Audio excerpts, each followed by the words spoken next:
muna tayo. Tumigat tayo magsisigang na daing na bangus.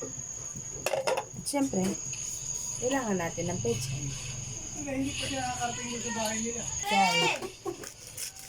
Hanapin mo yan si Gasel, baka mamaya nasaan nyo naman. Tapang yan eh. Away ang hinahanap niyan eh. Siyempre, hugasan natin yan.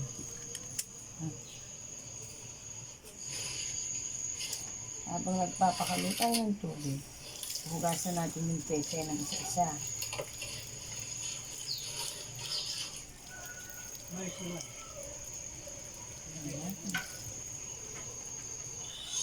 Katsili. Pasok ka dito, huwag malipit siya.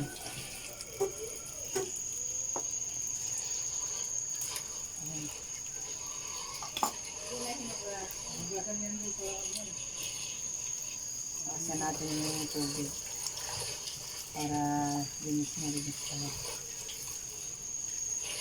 So yung pechay, ibababad natin ito sa may tubig na asin pagkatapos ng hugasan.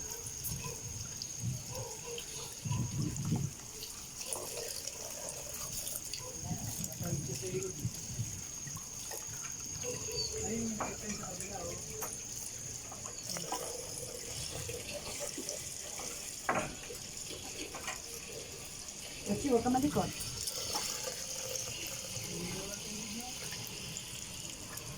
Yung aking makulit na alag. Diba na, no?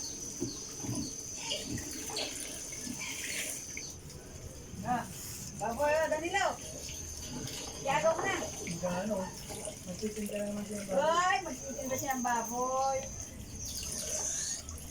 Ayun o. Aray, magtitinda siya ng baboy. Ang lalaki o. Pochi, balik na dito. Balik. Dali, balik.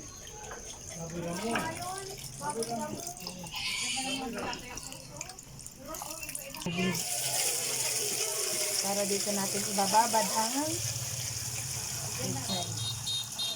Magkita mo sila dyan. Okay. Lagay natin yung dito. And then ang pechay, pwede nang iwain ko.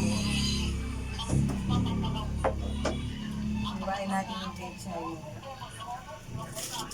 Ayan. Tapos, ilalagay ko na itong mga dahon. Ang kal, at saka yung dahon. Pero, dagdagan natin yung tubig. Yung talagang nakababad siya.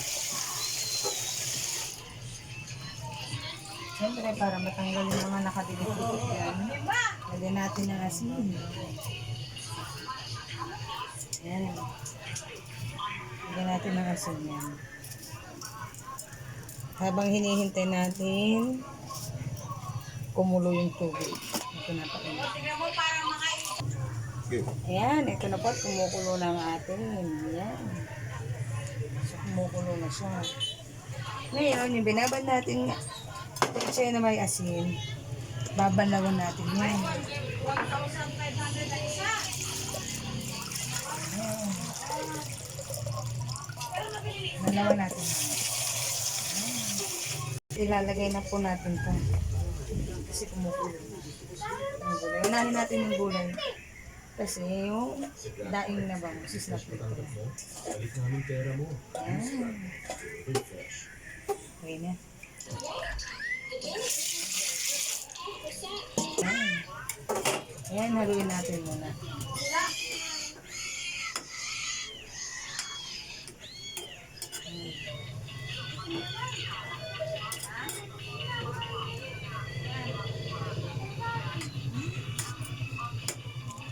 Siyempre, tikman natin ang lasa. Tatlo na nga lang oh. Ano mo yung lima? Magkano yung lahat yun? 3,000.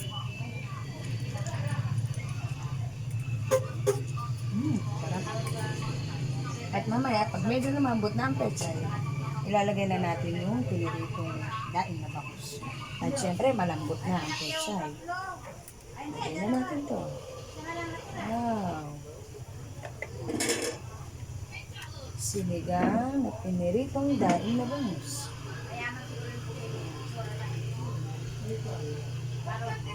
Yan, natutulubog natin yan. Maya-maya, pwede na natin yung ahon.